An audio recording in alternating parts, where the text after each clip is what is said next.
Hello everyone. आज का हमारा टॉपिक है टाइप्स ऑफ न्यूरॉन। देखो, हमारे पास 4 टाइप ऑफ न्यूरॉन्स है। First is unipolar. अभी कॉन्सेप्ट क्या है कि ये जो यूनिपोलर बाइपोलर वो नेम दिए गए हैं वो प्रोजेक्शन से है। मान लो ये सेल बॉडी, अगर सेल बॉडी से एक प्रोसेस या एक प्रोजेक्शन निकलेगा तो उसे हम बोलेंगे यूनिपोलर। अगर सेल बॉडी से 2 प्रोसेसेस निकल रहे हैं देन इट इज बाइपोलर। अभी स्यूडो यूनिपोलर में देखो कि सेल बॉडी से तो एक ही प्रोसेस निकला लेकिन वो प्रोसेस स्प्लिट हो गया। सो हमारे पास 2 पोल है लेकिन नेम किसके ऊपर है कि सेल बॉडी से कितने प्रोसेस निकल रहे हैं। सो नेम तो यूनिपोलर ही है लेकिन प्रोजेक्शन 2 है, इसलिए हमने उसको बोला स्यूडो यूनिपोलर। मल्टीपोलर में देखिए कि यहाँ पर बहुत सारे प्रोजेक्शन है, डेंड्राइट्स बहुत सारे हैं एंड एक axon, so it is a multipolar. Right. अभी हम देखेंगे कि स्पेसिफिक बॉडी में ये कहाँ कहाँ मिलते हैं। पहला है यूनिपोलर। देखो, यूनिपोलर ह्यूमंस में नहीं होते, सिर्फ एक ही जगह होते हैं, वो है mesencephalic nucleus of fifth cranial nerve. See, ये जो है वो फिफ्थ क्रेनियल नर्व है, वो जहाँ से आती है वो होता है मिजेंसेफेलिक न्यूक्लियस। इसको एनाटोमी में डीप में पढ़ाऊंगा। न्यूक्लियस, नर्व्स, नर्व के areas of supply, branches etcetera. यहाँ पर सिर्फ इतना समझिए कि इस मिजेंसेफेलिक न्यूक्लियस में क्या है, यूनिपोलर न्यूरॉन होता है। सेकेंड इनवर्टिब्रेट्स में होता है जो ज़्यादा डेवलप नहीं होता। अभी स्यूडो यूनिपोलर। सी, स्यूडो यूनिपोलर बहुत कॉन्सेप्चुअल है। मान लो ये जो सेल बॉडी है वहाँ से एक प्रोजेक्शन निकला और ये इन दोनों में डिवाइड हो गया। अब इसका एडवांटेज क्या है, अगर आप बाइपोलर को देखोगे तो सिग्नल यहाँ से आएगा और सेल बॉडी प्रोसेस करेगी, उसके बाद सिग्नल आगे जाएगा। राइट। लेकिन स्यूडो यूनिपोलर में ऐसा नहीं होता है। मान लो यहाँ सेंसरी सिग्नल आया देन वो सेल बॉडी को बाईपास करके यहाँ से जा सकता है। Right. So it is more easy and quick. So pseudo unipolar कहाँ होते हैं डोर्सल रूट गैंग्लियन में। देखो, ये डोर्सल रूट गैंग्लियन है। इस डोर्सल रूट गैंग्लियन में यहाँ पर स्यूडो यूनिपोलर न्यूरॉन है। सो ये सिग्नल जो है वो यहाँ आएगा बाईपास करके डायरेक्ट यहाँ पर। So we have all sensory neuron or dorsal root ganglion neuron we have pseudounipolar. Now is bipolar. Bipolar दो जगह पे होते हैं, retina and olfactory sensory epithelium। इस इन दोनों को इमेजेस में देखो। सी, ये यहाँ पर रेटिना का जूम्ड आउट इमेज है। इसमें ये बाइपोलर सेल्स है, ये बाइपोलर सेल्स है, सॉरी, बाइपोलर सेल। इसका एक एंड यहाँ से सिग्नल लेके आ रहा है फोटो रिसेप्टर से, वो सिग्नल बाइपोलर के थ्रू जाता है गैंग्लियन सेल में। सो बाइपोलर सेल्स कहाँ पे होते हैं, रेटिना और सेकेंड ओल्फैक्टरी एपिथेलियम, यहाँ पर भी बाइपोलर सेल्स होते हैं। लास्ट मल्टीपोलर, मैक्सिमम जगह पर मल्टीपोलर न्यूरॉन होते हैं, cerebellum, Purkinje fibres and motor neuron. See, motor neurons का क्या कॉन्सेप्ट है कि अगर मल्टीपोलर में बहुत सारे प्रोजेक्शन है तो बहुत बहुत मल्टीपल प्लेसेस से इनपुट आएगा और उससे एक डिसीजन लेंगे कि मोटर आउटपुट क्या होगा। राइट। सो इसीलिए मोटर न्यूरॉन में कौन से है, मल्टीपोलर न्यूरॉन, यहाँ से मल्टीपल इनपुट्स और एक मोटर आउटपुट जाएगा। So it is a multipolar neuron in motor neuron, Purkinje cells and cerebellum. Now axon transport mechanism. See, सबसे पहले इस इमेज में देखिए, हमें पता है कि एक्सोन टर्मिनल में क्या निकलता है, न्यूरोट्रांसमीटर। और ये जो न्यूरोट्रांसमीटर यहाँ से निकले हैं वो आगे इस एक्सोन को सिग्नल देंगे कि यहाँ से इम्पल्स या एक्शन पोटेंशियल आगे जाएगा। सो यहाँ पर एक्शन पोटेंशियल नहीं जाता, यहाँ पर क्या जाते हैं, न्यूरोट्रांसमीटर। अभी हमें पता है न्यूरोट्रांसमीटर क्या है, प्रोटीन्स। प्रोटीन्स कहाँ बनते हैं, सेल बॉडी में। तो यहाँ पर निसल ग्रेन्यूल्स है जो इस प्रोटीन्स को बना रहे हैं। अभी इस प्रोटीन को हमें सेल बॉडी से लेकर यहाँ पर एक्सोन टर्मिनल तक ले जाना है, तो उसी को हम बोलेंगे एक्सोनल ट्रांसपोर्ट मैकेनिज्म। इसमें क्या होता है, सबसे पहले हम एंड्स मार्क कर देते हैं कि ये जो सेल बॉडी वाला एंड है उसको हमने नेगेटिव टर्मिनल बोल दिया और एक्सोन वाले एंड को पॉजिटिव टर्मिनल। सबसे पहले बेसिकली यहाँ पर जो एक्सोन का जो साइटोप्लाज्म है, मतलब ये वाला एरिया, उसको हमने बोला एक्सोप्लाज्म। तो इस एक्सोप्लाज्म के अंदर सबसे पहले सिंपल लैंग्वेज में बोलो तो एक रेल्स होती है, ये वाली, उसको हम बोलते हैं माइक्रोट्यूब्यूल्स। और इस रेल्स के ऊपर जो है ट्रेन या कोई व्हीकल चलती है, इसको हम बोलते हैं, जो व्हीकल इस डायरेक्शन में जा रही है टुवर्ड्स द एक्सोन, उसको हमने बोला काइनिसिन। एंड जो वापस आ रही है रेट्रोग्रेड डायरेक्शन में, उसको हमने बोला डायनेसिन। सो वी हैव डायनासेंटिन एंड काइनिसिन। राइट। सो हमारे पास दो व्हीकल्स हो गई, काइनिसिन एंड डायनासेंटिन।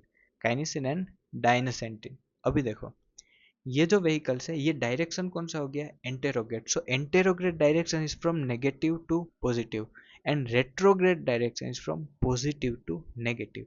और ये जो व्हीकल्स है वो सब्सटेंसेस को सेल बॉडी से एक्सोन तक लेके जाते हैं और एक्सोन से सेल बॉडी तक, right.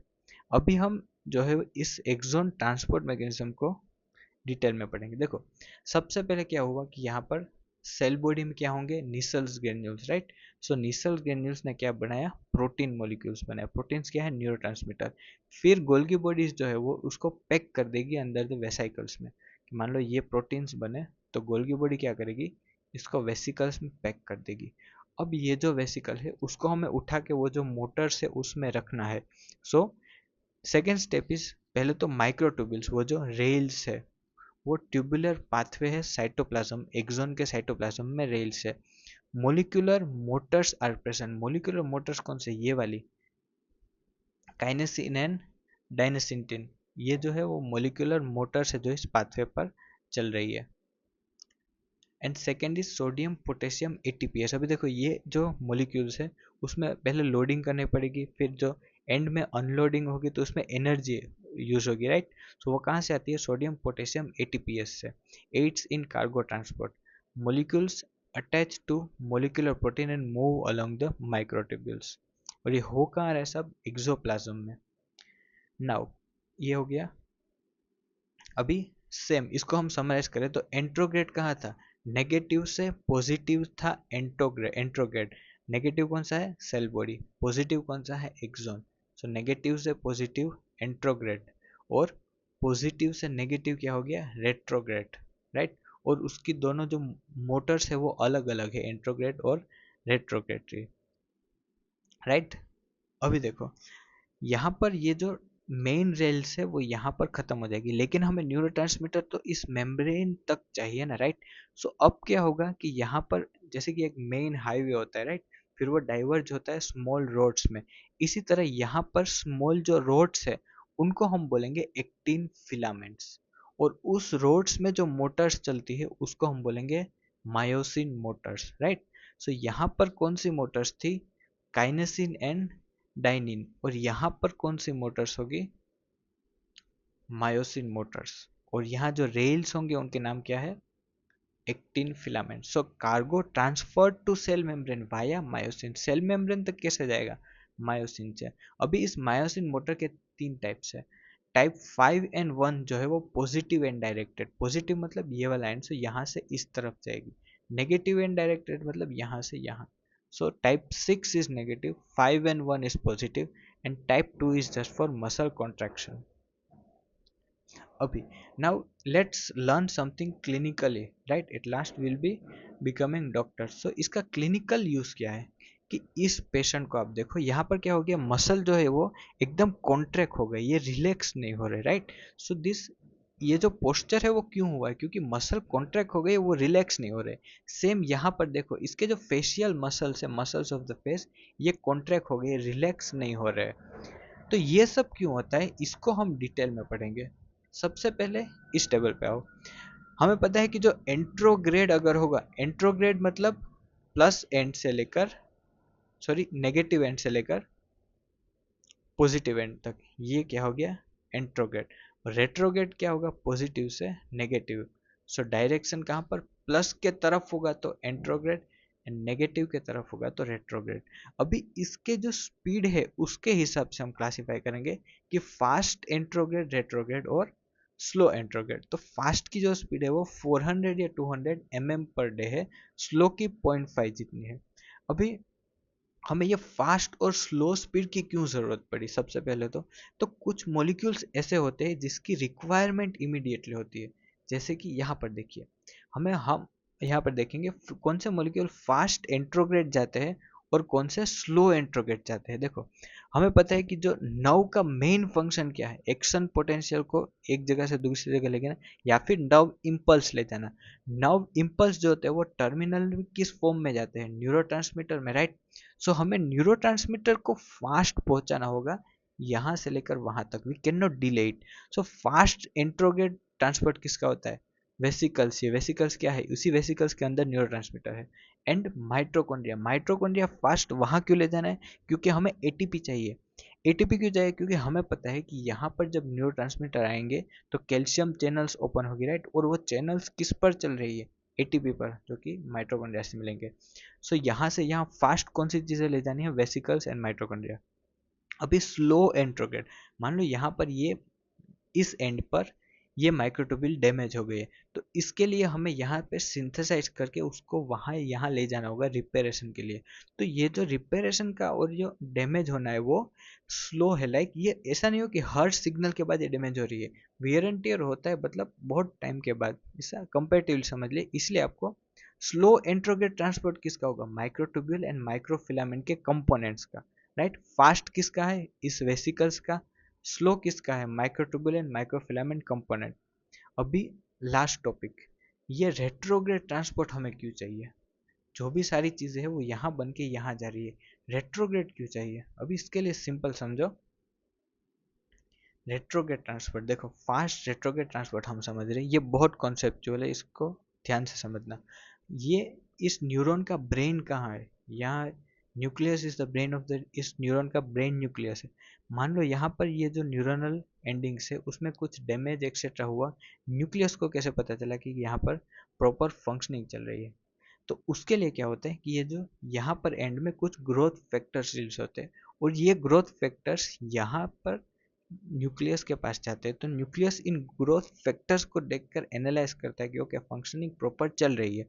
So fast retrograde transport किसका होगा, ग्रोथ फैक्टर्स का। बट कुछ टॉक्सिन और वायरस होते हैं जो इस मशीनरी को यूज कर लेते हैं, मतलब ग्रोथ फैक्टर का जो ट्रांसपोर्ट है उसकी जगह पर हो जाता है टॉक्सिन्स और वायरस का ट्रांसपोर्ट। वो कैसे होता है, सबसे पहले फर्स्ट टॉक्सिन इज टिटेनस। ये जो डिजीज है वो है टिटेनस। अभी टिटेनस में होता क्या है कि मान लो यहाँ पर कोई आयरन रोड की इंजरी हो गई और बहुत ही गहरा घाव या डीप वुंड चला गया, तो यहाँ पर क्या होगा कि यहाँ पर बैक्टीरियास आ जाएंगे, राइट, हैंड में।